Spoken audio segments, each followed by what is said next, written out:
Canine Detection Collaborative, a detection dog training trio with Stacy Barnett. Hi. Robin Greubel. Hey there. And Crystal Wing. What's up? With humor and a big dose of theory, our trio talks practical training advice and features interviews with top trainers and scientists. It's Canine Detection Collaborative. Welcome back to the Canine Detection Collaborative. I am Crystal Wing, and I'm here with the ninja of Nosework, Stacy Barnett. Hello. And the resourceful rapid response, Robin Greubel. Hi.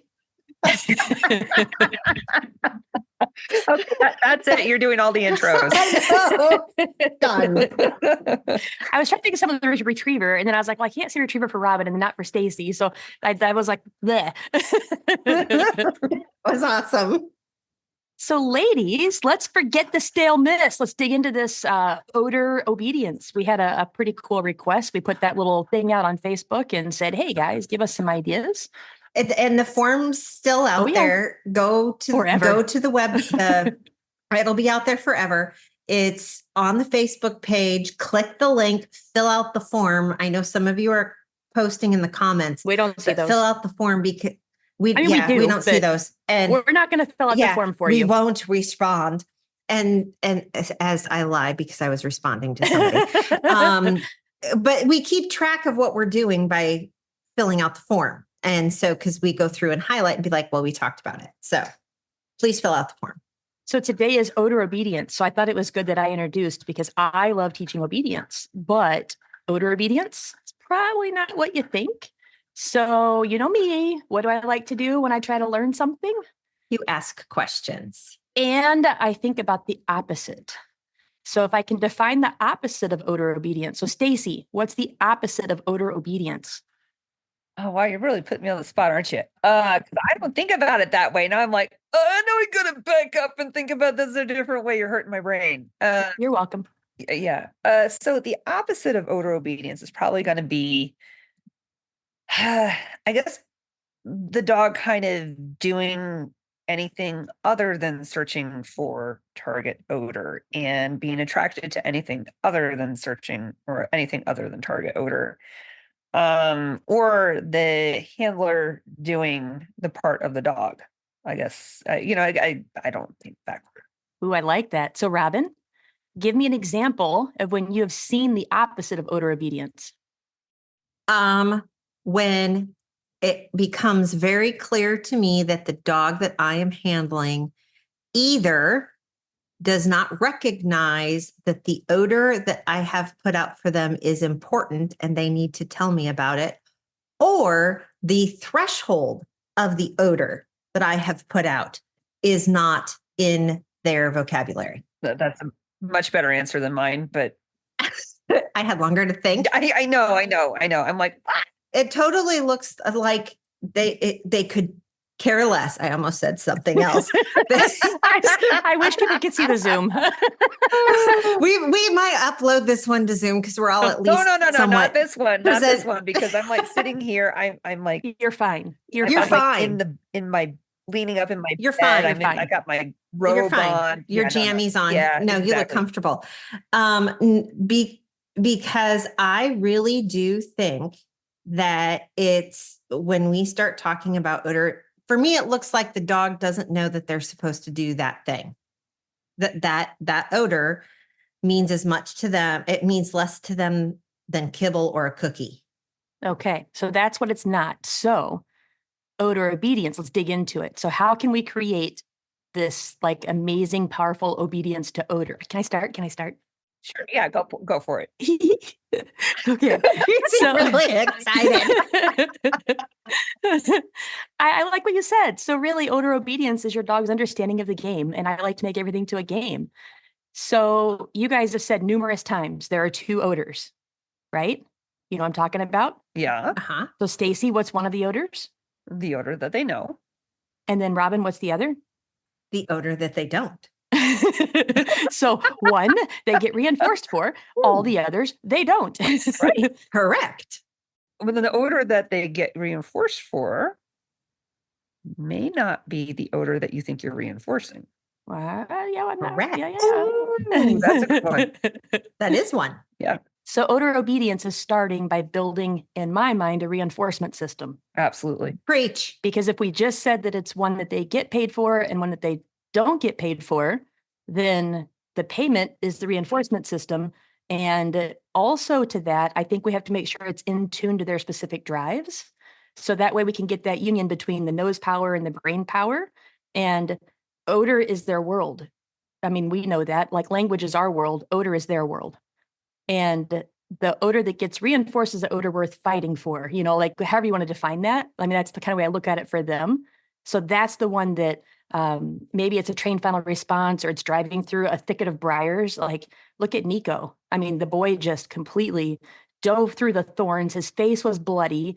And he's like, I found the odor, Mom, Oh, yeah. I'm like, oh, we got to go to the vet. Great. I mean, that they're just intense on it, and I think it was Sherry and Diana just shared where the dog is swimming across the lake because it was the fastest way for the dog to get to the odor versus running around the lake. Yeah, and the gators are probably chasing him, but yeah. Yeah. Yeah, that was in Florida. Yeah. Yeah. Uh-huh. So thanks for that entertaining video on Facebook. So what I'm curious from you guys, what are some notable moments of odor obedience? So, and also if you want to add, because I'm sure I kind of just gave a little bit. So what do you want to add to the definition and give me some specific examples, notable moments that stand out of like, that was a moment that, wow. Robin, you can go first. Well, I was thinking about, you ask that question in that way. And for me, it has to do with the fact that, I mean, we use the Nico example of, hell or high water type of concept. But I also think that there's the concept of when you're working with really, really low threshold of odor, of how long will the dog work to get to that odor and continue to hunt. But the thing that I really think of that's really important for people to understand is when they say odor obedience, or it's huge in the search and rescue world, is this whole concept of victim loyalty. Same thing. Yeah. It's the fact that the dog actually understands that they have to get to odor in order to get their reinforcement. They also, and they typically, they have a contingency for getting reinforcement is, in my world, doing a trained final response, or as Stacy, we did in the webinar, if you reinforce a behavior, it's your look back or whatever.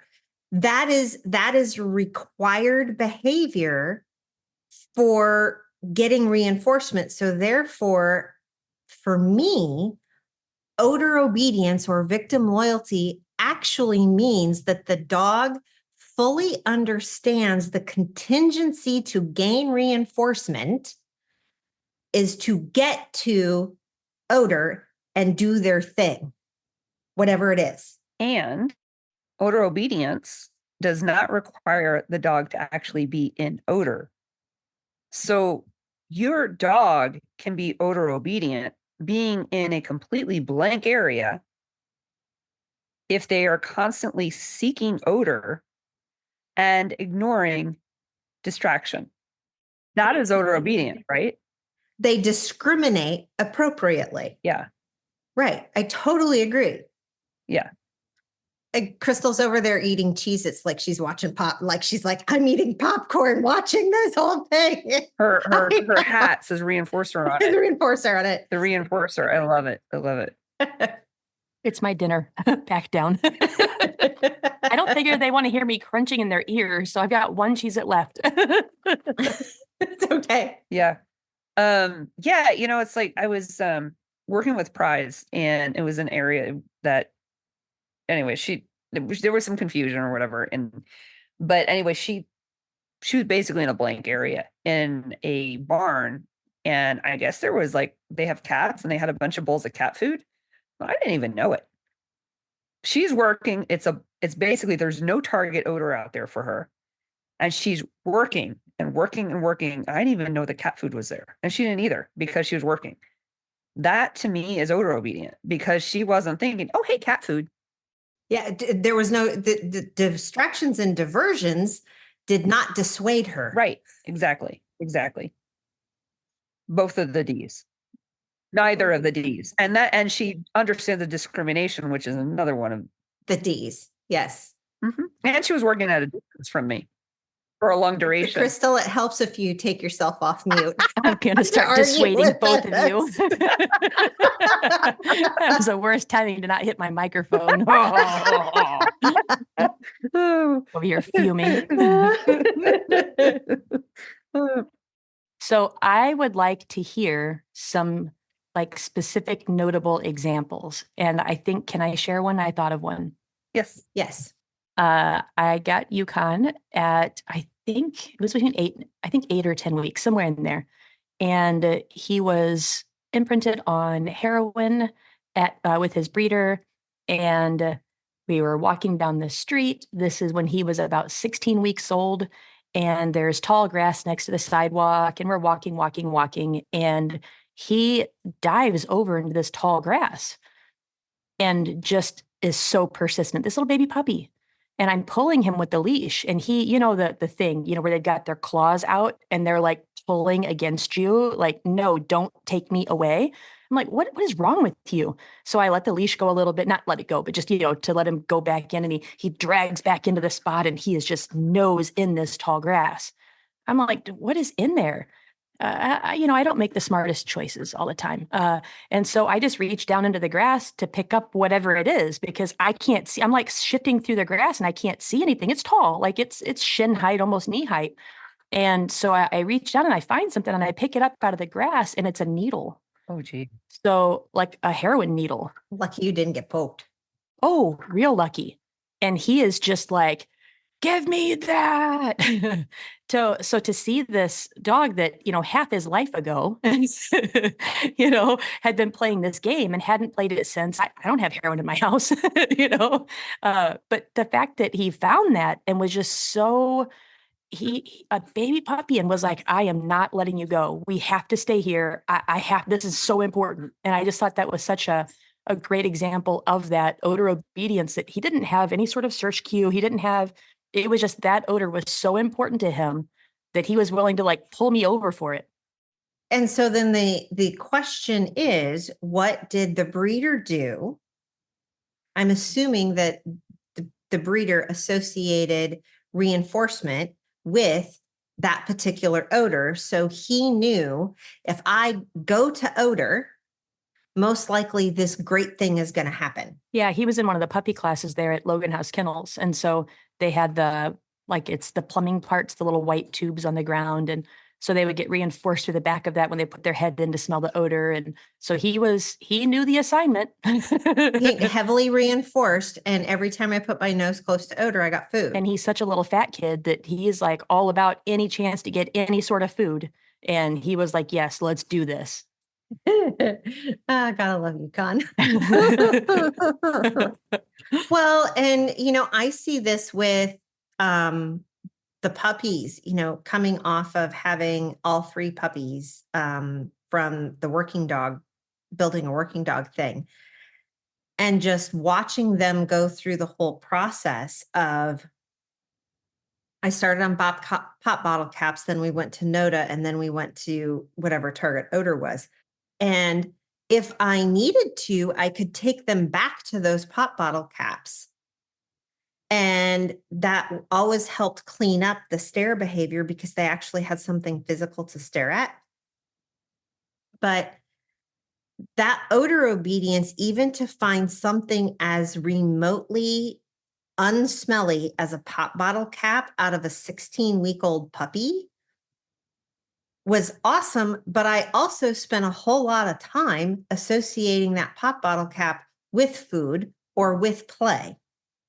And so I really think the people with puppies, you will spend much less time fixing problems if you spend more time developing a reinforcement system than immediately putting your puppy on odor. I said it. People can send me hate mail. It's fine. I don't think you're getting a lot of hate for that. I hope not. I hope people realize that, you know what, it actually, training goes faster when you have a much better reinforcement system than immediately putting your dog on odor. So Stacy, give me one of those moments that really stands out for you of that, like, wow, that was some cool odor obedience. Yeah, I think I've got a couple of things in my head, and I think one of them, they're both examples from Summit Trials with Powder, and one of them was her very first summit search ever. We were in Gunnison, Colorado, and we had a search with, I think they were 8 school buses or something. Yeah, something like 8 school buses. We had 6 minutes, unknown number of hides, and the wind, the way the wind was blowing, it was blowing like all the way through, and it had done a complete 180 like throughout the course of the morning. And it was light wind speed, but a little bit humid for the area. So I'm searching with Powder, and she's like, "There's odor everywhere." And she kept searching into the wheel wells and then leaving, and searching in the wheel wells and leaving. And she hadn't worked in that climate in a long time, and it was her very first summit trial. And I was starting to feel like, I don't know what's going on here. Finally, I tried patterning, and I'm like, look, let's just follow the odor here. She gets me to one of the vehicles, gives me a hard alert, a call alert, I get a yes. And I keep working the vehicles, the rest of them, and I chewed up most of my time, and I probably should have called finish sooner. But out of those 6 minutes or 7 or whatever we had in the 8 school buses, there was only the one hide. And so for me, the odor obedience was the fact that she was not alerting in odor pools. And she was so driven to just find source that I ended up with a very successful search. So that's one example. And then on the flip side, also with speaking of a summit trial with Powder again, in the Montrose Summit, the most recent one that we did, where we had a 4 minutes to search this big gym area with a stage and stuff like that. And then if we called that correctly, we would earn a bonus, and then be able to move into another room where there may be more like a special secret room that you got to go to earn more points. Turns out the first room was blank, and there was odor in there, but it was odor coming from the bonus room. So the fact that she dismissed the odor pools being pulled up the stairs, because there was a stairwell next to in this inside of the gym and toward the sunny window, she dismissed all those odor pools. And when I turned her off leash, she dismissed a few novel odors on the ground, because I was asking her to check for any kind of crack hides, and then basically booked it down the hall. And at that point I called finish and got the bonus, and I called it clear. And then went in, and she found the bonus hide. But she's like, she was not going to alert on anything in there, that wasn't source. So for me, those were two examples of her odor obedience. So, Robin, can you think of any examples you've seen of subject loyalty or victim loyalty, however you want to say it? It's the same concept. And I see this out of whether it's live find or disaster dogs all of the time. We are asking these dogs to work across incredibly hostile territory and go bark at something, the person or dead guys in a hole. I mean, I was just as Stacy was talking about Powder's thing, I was remembering one of the first rubble pile searches that Nico did. And he literally had to go 100 yards across a pile. And I purposely set it up so that the odor was blowing across the pile because I wanted to work on agility. So it was pulling him across, but he had to jump voids. He actually had to go out of odor to get back into odor because the way that the wind was blowing, it wasn't the easiest path to get there. And so for me, that's odor obedience is the fact that they will also overcome physical challenges and all of that other stuff to get to the thing. because getting to the thing pays the most. And you know, in one of the things that I really look at the live find people a lot is that on one of the problems, unless you actually really start training for it, is that if you're not careful, you can successfully train your live find search dog to discriminate whether or not your subject has their toy or reinforcer. And they won't alert on them if they don't have their toy or reinforcer. And so, or, you know, food or whatever. So that's just something to be very conscious about when you start training, is the contingency. Getting to odor is the important thing. It doesn't matter what odor is in or on or with, it's the odor. And so that require, you know, there's 500 different ways to do it. And people have to find what works for them and works for their dog. I have my way that I prefer to do it, which is fine. Other people have their way and think my way is stupid, which is fine. But as long as you are clear and make it very, very clear early in your training that it's just odor. That's what's important. Okay, Robin, here's the problem. You have to always reward at source. So source being the subject or the oil, or so if you have to reward at source, I'm just trying to figure out, if you don't have the toy on the person, how are you going to do that? So, okay. So nobody's seen this video of Robin rolling her head around with her eyes up in the back of her head and like, Oh, wait. Is this one of the first myths that we can kind of discuss then? Is that what you're trying to tell me? It can be, because this is like off the top rope, both elbows. I really think Robin's head was just about to explode. It looked like she was about to, like, the whole head was going to whip around like Linda Blair kind of deal. So no, you don't always have to reward at source, but what you do have to do is have an incredibly good conditioned reinforcer, AKA in the American world called a marker, or if you're in the zoo world, called a bridge. Depends on who you talk to. I'm doing a whole webinar on all of this stuff where we're going to talk about the scientific discussion stuff. Yes, it's markers, bridges, and placement of reinforcers. It's out on the Canine Census website. It's a webinar. I can't remember the date because I did 5 of them all at once. You should have put bridges last, because then it could have been like lions, tigers, and bears. Oh my. Go ahead. I'm sorry.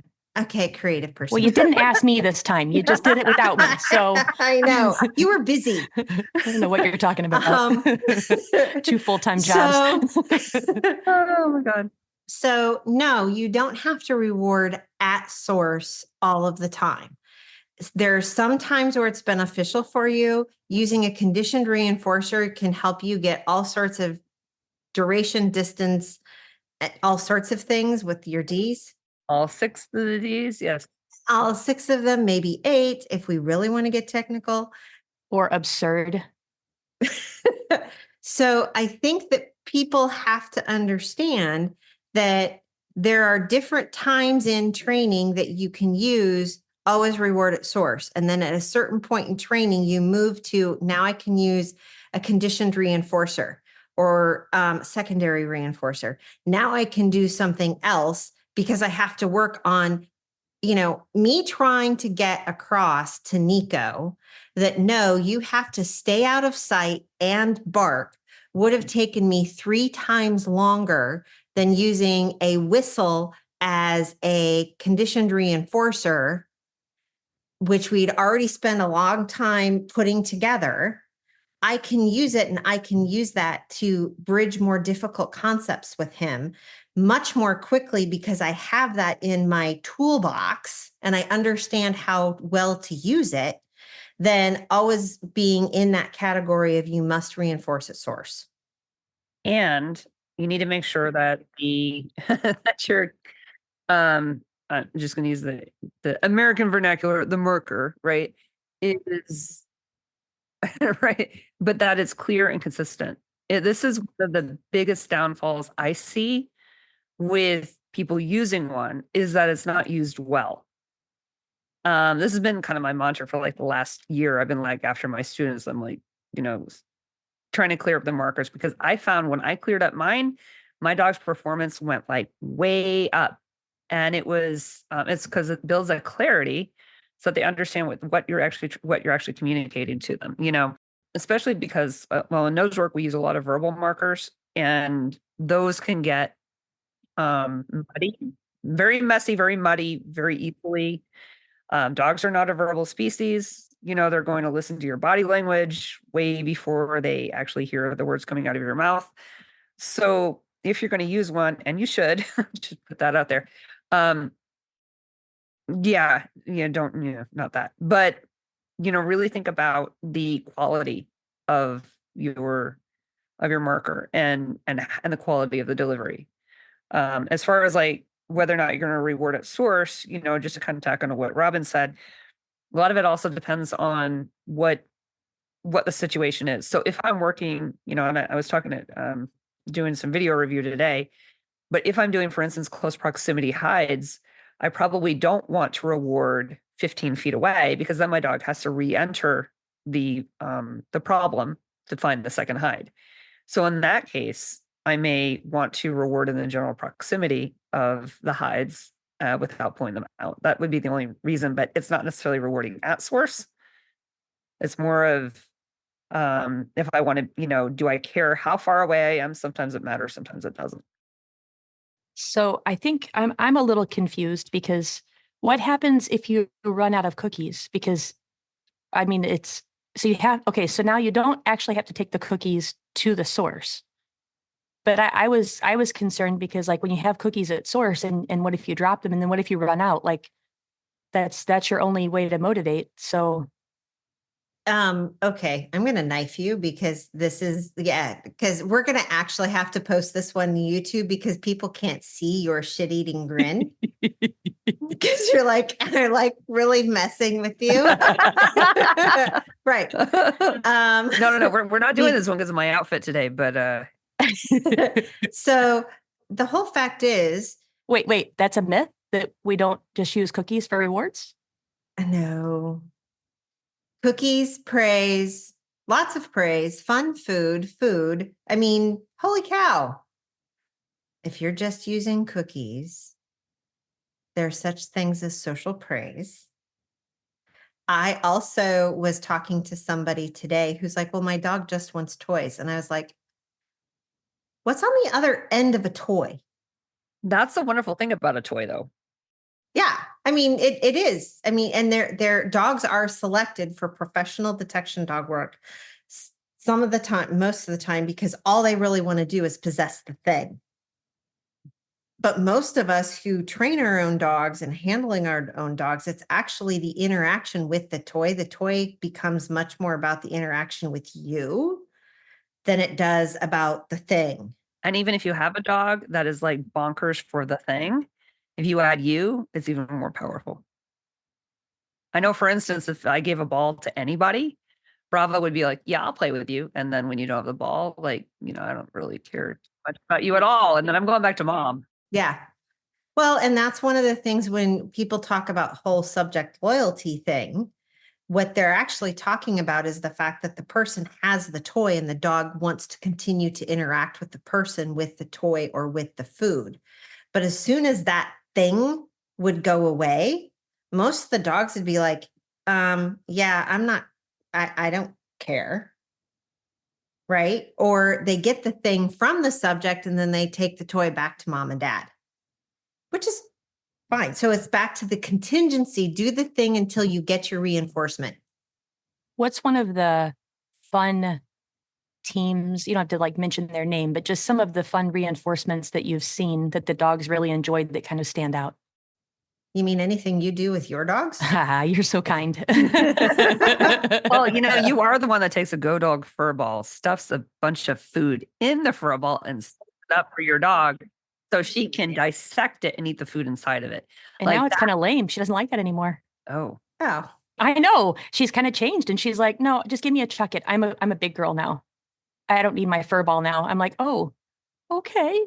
She's growing up. No, she just wants to chuck it. Go figure. I know. I'm like, all this work I've done and you want to chuck it, ball? Okay. Wow. Well, meanwhile, Prize is like, she has to have her go dog fur ball in her mouth like most of the time in the house. She still wants her crystal balls, those little the wonder balls, right? For when I work her. But yeah, she's been seeing the cat outside outside the Airbnb, and basically I'm like, get your ball. So just like all of that frustration, just take it out on the fur ball. She's like, I'm thinking back to got it. some of the creative reinforcements I've seen, and one of them I really liked was Lisa had what are those called? Like the big super soakers, and Yes, she had it in the back pocket of her vest, and so it's hot outside. And one of the things that she found that her dog loves was when spraying the hose.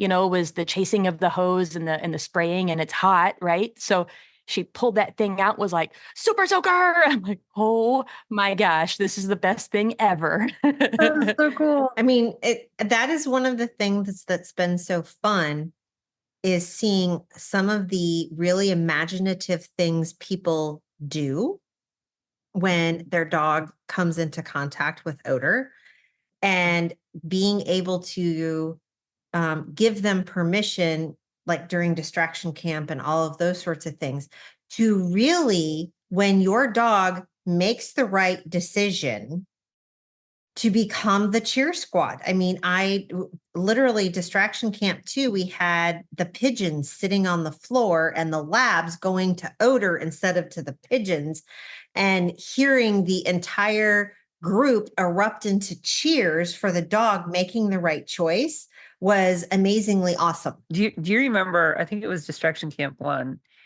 and it was, I'm not going to call it names, but she with rewarding her dog with the empty roll of toilet paper. Yes. Yeah. Because the dog loved it. Yeah, we're like, okay. Okay. We got plenty of those. A whole group of girls, we got plenty. Yeah. Like, that's so awesome. So yeah, I think that we get very stuck in the whole fact that no, the dog must like a toy on a rope, a ball on a rope, or a tug toy, a red line tug ball, because that's what everybody likes. Oh my gosh, I thought Bristol was going to take out my good knee today because I had this new toy for her, and it's like a little tennis ball with a fuzzy on a bungee, and she's like growling in the middle of the store and is like and thrashing, and I'm like, okay, girlfriend. So I'm picturing all these Nosework people going, but I can't reward with that in a trial. Like I can hear it now. That ball never touches the floor. It doesn't matter. So this is what I tell them, because I tell them I ball reward a lot, and they're like, but I can't reward with that in a trial. And I'm like, that's okay. You don't have to. Because you know what? If it's a reinforcer. It's a reinforcer, because by the time I would get to trialing, okay, so let's take Bristol and say, instead of doing narcotics work, I'm doing nose work with her. And I'm in the middle of the farm store doing my lineup of toy cars. I said cars, but it was toy cars. And we're going along, and she hits odor. She does her train final response during training, because we're coming off of a 3-month downtime. I'm working a brand new odor she hasn't worked before. She threw a really fast sit. I'll pull out that toy. We'll play all day long. When I get to a trial or a certification, she's hunting really, really hard. She sits, she does her sit and stare. Good girl, let's keep going. But then, okay, keep in mind, I know that I also have she's like a pointy-eared dog and a floppy-eared dog body, because she really wants to be a bitey dog. I can do that to her. I can also give her a good girl, let's keep going. That's also a reinforcer. It's just the lower level one. Well, that's like, for instance, I'll food reward in a trial, but a lot of times in training, I ball reward. Right. And the idea, though, and I think what we're trying to say, if everybody's sitting here just confused and their minds are kind of going, They're like, oh my God, they're ranting. what exactly, right? is that the idea goes back to reinforcer, and reinforcer means that you're increasing the likelihood of a behavior happening again, right? That's really what a reinforcer is. So when we build the value for the odor or whatever it is, well, in this case, it's the odor, right? We're building the value for getting to the odor and responding to the odor, alerting to the odor. And we're reinforcing that. We're not rewarding it. We're reinforcing it. The behavior of getting to the odor. Exactly. And we reinforce that with whatever the dog values the most. So for instance, Prize loves those wonder balls. I call them the crystal balls because, Crystal gave her very first one. So it's a crystal ball. So I reward her with that ball, reinforce her with that ball. I'll just use the right word there. I reinforce her with that ball, and it becomes so that value transfers, and getting that behavior of getting to source is so highly reinforced that then when I take her into a trial and I give her a piece of food, I'm not diminishing that drive to source. And at the end, I also have I use another word. I use finish, even though we use it in a trial, I use it.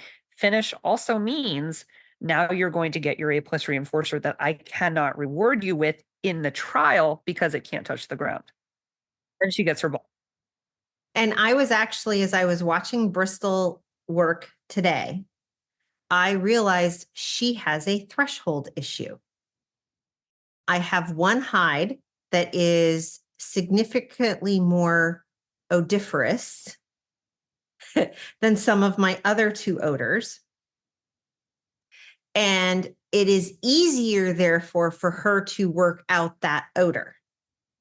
So what I decided that I need to do is because you guys, I can't go out and buy more drugs. Right.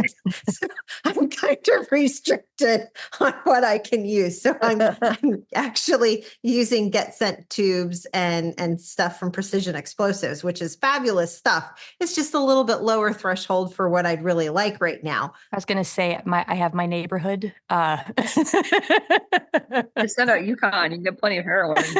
And let's be honest, and I haven't put her on marijuana, which is like the most aromatic. You have, or you haven't? You haven't, right? I haven't. I've chosen not to put her on marijuana at this point because it's legal in like half the country. Well, right now I'm working cocaine and heroin. And so, but I have two that are really low odor and the other one, which is not. Right. And I would really like to have her hunt longer and start to work out odor pools, but it's really, really hard when you have really small threshold odors. And so you don't have like a kilogram of cocaine that you can just like no, just like in your freezer, one of your many freezers. I don't know. Freezers, no, not next to the dead birds or anything. and so what I actually made the choice today, I'm sitting here thinking about what I've got going on. Plus, working in big box stores, you don't really know what odor's doing all of the time because of the HVAC and the shelving and all of that sort of stuff. So so I just looked at it and said, you know what? I need to click nose to odor. I need to reward the hunt. And, for me, that became very important for her on two of the hides. So, and I also put together that I have some things I can work on here at home, but the next time I take her to a place and I go out and work, we will probably be back in a big box store doing something like that. And I will probably click nose to odor because that's the threshold, because otherwise I can also teach her to alert on odor pools. But I'm curious, isn't that what pairing is? Isn't that how you're supposed to teach anyway? Like, what do you mean, click nose to odor? Yeah, isn't that what pairing is? In my world, it's not imprinting. Yeah, pairing is very different, a different phrase in the Nosework world. Yeah, so what is that in Nosework? In Nosework, it usually means putting the food on the hide. Like literally the food is left on the hide and then the dog. Well, that's one way to teach it. No, that's how you teach it. That's not how I teach it, but that's not how I teach it either. It's a popular way of doing it. It's not the way I do it, but it's a popular way. I thought it was, I have heard that you always have to do it that way. You're very sarcastic tonight, Crystal. I'm making sure I get these myths out here. You know, I'm just using the post the person shared. I haven't had enough wine for this. I haven't had any. You have to like. I had Cheez-Its. I'm underprepared. I should have had the glass of wine. No, I'm underprepared for that. Right. And there's one of the myths or one of the methods, let's say it's a method. Yeah, it's not it's a myth. It's well, the myth is when people say that is the only way to do it. Correct. That's the myth. That's the myth. That's the myth part, because one of the methods that, people do for narcotics dogs is they actually will put drugs or put their tennis balls or a rolled up towel in with the narcotics or the explosives. And then that's the toy that the dog gets to play with. That's a method. The myth is that that's the only way to do it. Right. And there's lots and lots of different ways to do the same thing. Which is similar, except that food odor behaves very differently than essential oil. Correct. That's part of the issue. And I mean, it's not the way that, like I said, it's not the way that I do. And I have seen that exact same thing when we're talking about Noda, which is my novel odor training aid. It behaves much more like a essential oil. Okay, big and lofty. Than an explosives. Oh yeah. Right. And so I have to think about, yes, I'll train the dog to do certain things on the novel odor, but if I think it's going to be an explosives dog, I start with much lower threshold odors. Oh, definitely. Otherwise, you're going to create certain search behaviors based off of the characteristics of the odor. Right. Because the dogs learn how to, based on the odor that they're seeking and how it behaves, that's how they develop their searching habits. Yeah. So if you see a Nosework dog, I mean, you've seen videos of my dogs, they can be fast, right? We can move quickly through an area, dismiss rapidly at speed. But part of the reason why we can do that is because of the nature of the odor. Because the odor's so big, it's basically, as long as they're odor obedient, right? They're not going to get hung up in novel or distracting odors. And we can rapidly dismiss areas because I trust my dogs not to basically get an odor and ignore it. That clearing the area at speed it's not a big deal. They're not going after the popcorn on the ground or whatever, not usually. Well, thankfully you haven't, ruined your dogs by putting one of those silly alerts on them, like where you actually, make them do something. Because in Nosework, that absolutely ruins the game when you put alerts on them. Oh, yeah. Powder. Mm-hmm. Yeah. Wait, is that a myth too? Oh, yeah, I don't think that is a myth, but it's a misconception, maybe. It's a misconception. I would say in Nosework, I tell people in terms of training a specific behavior, I usually guide people based off a number of different reasons. If you have the ability to train something well with criteria and you have the drive to sustain it, train frontal response is amazing. But if you don't reinforce something very specific, you also have to be very good at reading your dog. But if you don't have the drive to sustain it, then you could have some problems with fringe alerts. So there's a lot of, you got to kind of think through a lot of different things there. But, it's. What do you got to think through?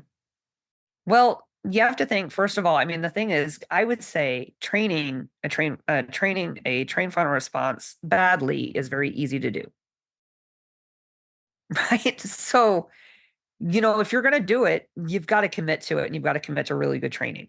Otherwise, you're probably going to end up with a bigger mess than you started with.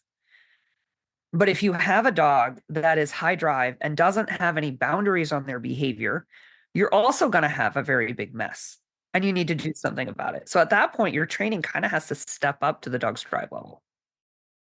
And if you have a dog that's low drive and you try to put a lot of criteria on that dog, you're probably putting You can suck a lot of joy out of things by that. yes, you're doing putting that. like a mountain ahead of your dog, and odor obedience is going to be the bane of your existence because the dog's going to be like, that is just too hard. I don't feel like doing that today. So there's different things they have to kind of think about because in Nosework we get, and I know we see this, you see this sometimes with search and rescue. We've talked about this before also, but especially in Nosework, I mean, we've got every breed imaginable, every drive level, and and you have to make the decisions for that dog. But just you also have to consider that training a trained final response badly is very easy to do. And I think that it's, we just did the webinar where any behavior that you reinforce on a consistent basis actually becomes your trained final response. So your look back or whatever it is a trained final response. It's fine. Yeah. And the thing to keep in mind is that, I have a sit and stare on some of my dogs. I also select for dogs with drive levels that come out that way, right? And I build a lot of reinforcement system into them so that I have the ability to reinforce that, plus have the observation skills and the timing to go along with all of that stuff. So the whole, there was actually something out on Facebook about why should search and rescue dogs have a trained final response? Shouldn't you be able to call stuff on change of behavior? And here my response to it was, you need a trained final response because you may not be working in sight. Your dog is going to be working out of sight if they're hopefully doing their job. You could miss all the trained final or all the change of behavior. You still need the trained final response. And then I'll pull out because the standards tell you have to, the other option, right? And so it comes down to, for me, what's the dog going to be used for? My bomb dogs, yes, they have a sit and stare. It's rock solid. No, you can't. So you don't want them pawing at the hide?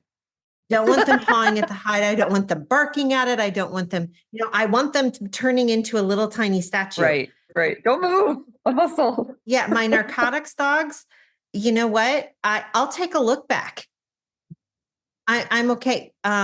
Now I may fix that like on Bristol. Bristol's got this she throws a really fast sit.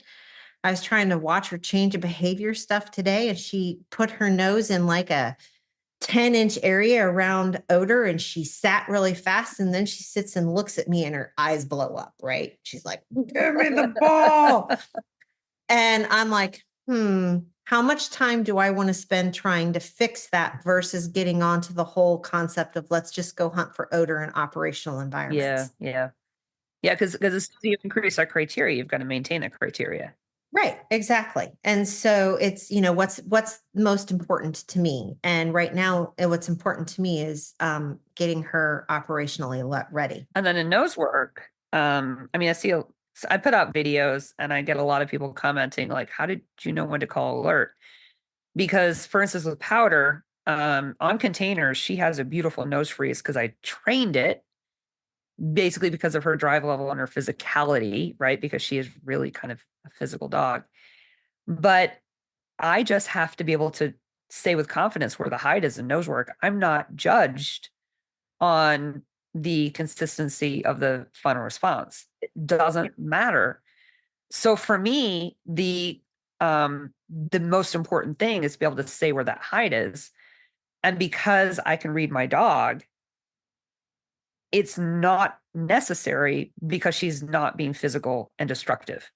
If she was being destructive, which she was trying to do with containers, and I fixed that, right, by giving her a trained final response, and I proofed the heck out of it, and now it holds up beautifully in competition. If she was doing that at a hide, oh yeah, I'd be putting a trained final response on her, but I don't need to. But now when I look at prize, for instance, so I'm, starting to train her for wilderness live find, right? And so there I had my first experience with her searching completely out of sight. I just have the GPS and I'm like, I don't even know where she is, learning how to use my GPS. Anyway, she was off searching. So she finds the people. I only know that because we had the radio. And she comes back to me. To your point, if she didn't come back to me and down, and I didn't You know had she no found the idea. people, I would have no idea. Did you just come back to me, or did you come back to me and tell me that you found the people? Like, how would I know? Did you come back and check in? Yeah, right. Is that a check-in or? Is that a check-in? But she came back and she lied down, which is her trained final response. Exactly. Right. So it's one of those things. It's kind of like, sometimes you need it and sometimes it's not necessary. But if I'm talking to the Nosework people, if you're training it just to look cool, you better be able to hold it, keep that criteria up, because it's so easy to train one badly. And what I mean by badly is one that occurs off source.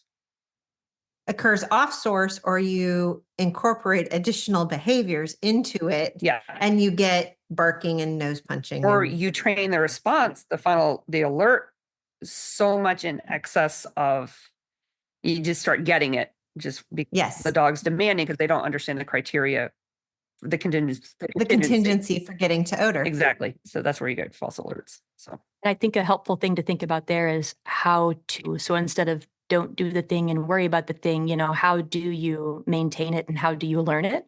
And I think some of the tips we've mentioned before in other episodes, recording becomes invaluable. Oh, yeah. So you can, record and analyze and look for those things. But even in the analyzing part, it goes back to, do you know what you're really looking for? And that's where, if there's a Nosework club, a group of people, a community of like-minded people or people that want to learn, that can be a great resource. But really, I think it usually almost always comes down to having the right mentors and having the right coaches. And I know people will say, oh, but I don't have anybody in person. And that's something that's so amazing now about all the resources we have. I know like Stacy and Robin, you both do online coaching, don't you? Yes. Full time. Yeah. So yeah. There's so many great coaches and resources out there that if you're like, yeah, I think I want to try that, here's something else that kind of ties into this. I feel like a lot of people think search and rescue and Nosework are special or different from other sports and dog activities. And I think that because I came into it, not really, I knew what they wanted me to teach my dog to do. And because I was already a trainer, I just took what I knew and I applied that. And then I got a whole bunch of like, well, that's not how you do it. Because I didn't do it the way that was traditional, because I didn't know that was how to do it. But I got the job done doing what I know as a trainer. And then when they told me what I was supposed to be doing, I'm like, that doesn't make a lot of sense. Like, but that's because this is search and rescue. Wait, Crystal. Wait. Yeah. Are you saying that this is just dog training? Yeah, it's just solid, good dog training. Dog training. Yes. It was just one of those eye-opening things, even when you were talking about the reinforcement. So, we have to reduce the amount of reinforcement we have on ourselves for Mondio ring at higher levels. You're 40 minutes out on the field without like a true reinforcer from you. Now they get to do bite work and that sort of thing, as we go. But you have to figure out in all sports at some point how to get rid of the reinforcement off your body, how to change it. That doesn't mean when I'm training that I'm not going to use reinforcement, And so even like you said at the end, you say finish. And so I say rock star. And so rock star means whatever we were doing, we're going to run together. We're going to run back to the van, or we're going to go wherever that reinforcer is, and we're going to have a big party. And it's that also delayed gratification kind of thing, where it's I can't wait, and Robin talked about that, good girl, find another. And so all these different ways that you can build it to trial, but in training, you have to build that reinforcement first. So it's just, I think it's very special. I think detection work and Nosework is very special, but it's not special different. Correct. It's just dog training. Not just, it's dog training. Yep.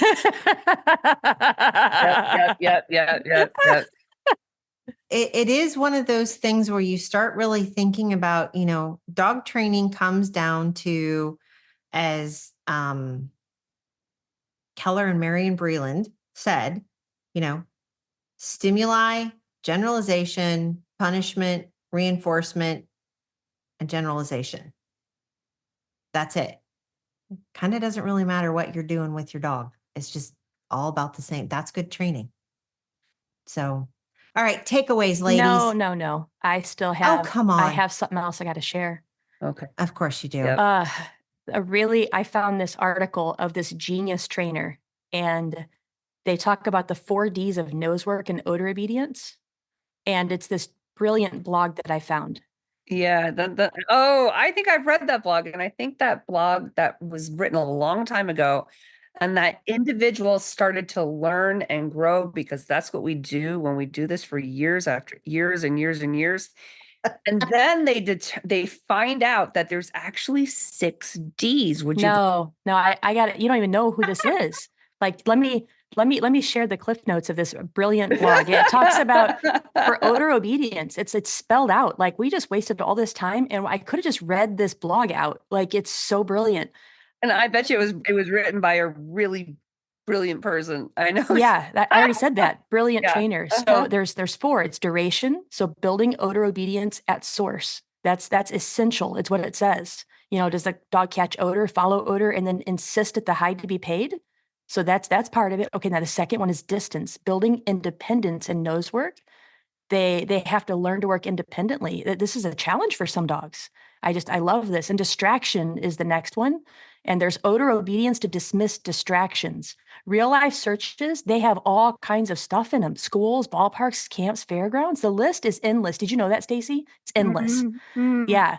So they have to have odor obedience to dismiss these distractions, because diversity is the 4th one, because they have to search new places. So the dog, will not have a chance to acclimate or even see the search area. So, this person's oh no, wait, it gets better. Wait. This is the part we haven't discussed that we have to finish with this. Okay.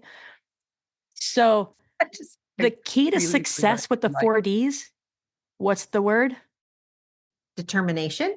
Starts with a C, rhymes with confidence. Okay,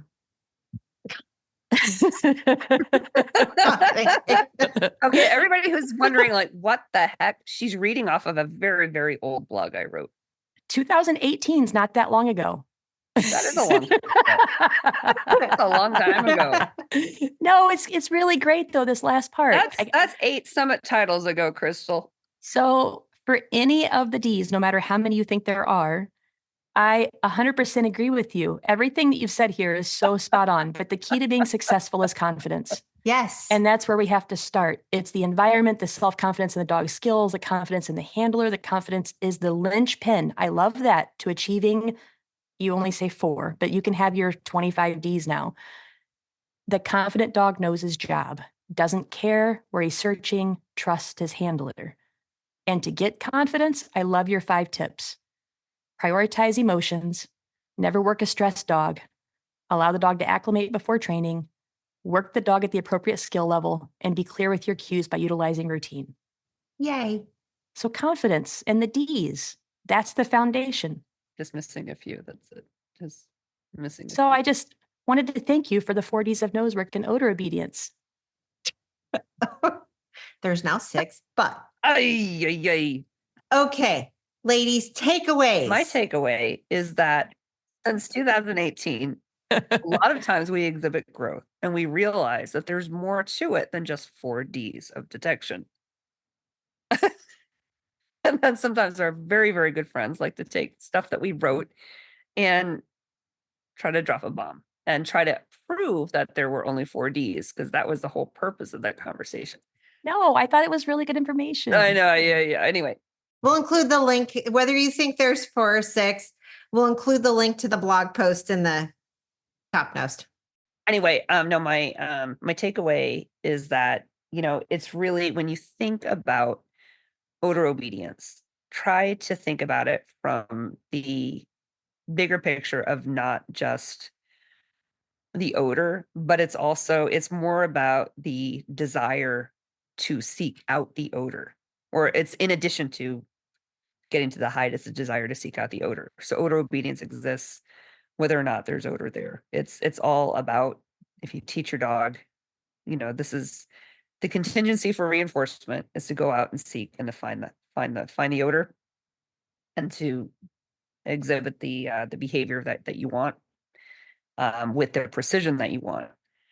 Try to think about it that way as opposed to just alerting at the hide or only alerting at the hide.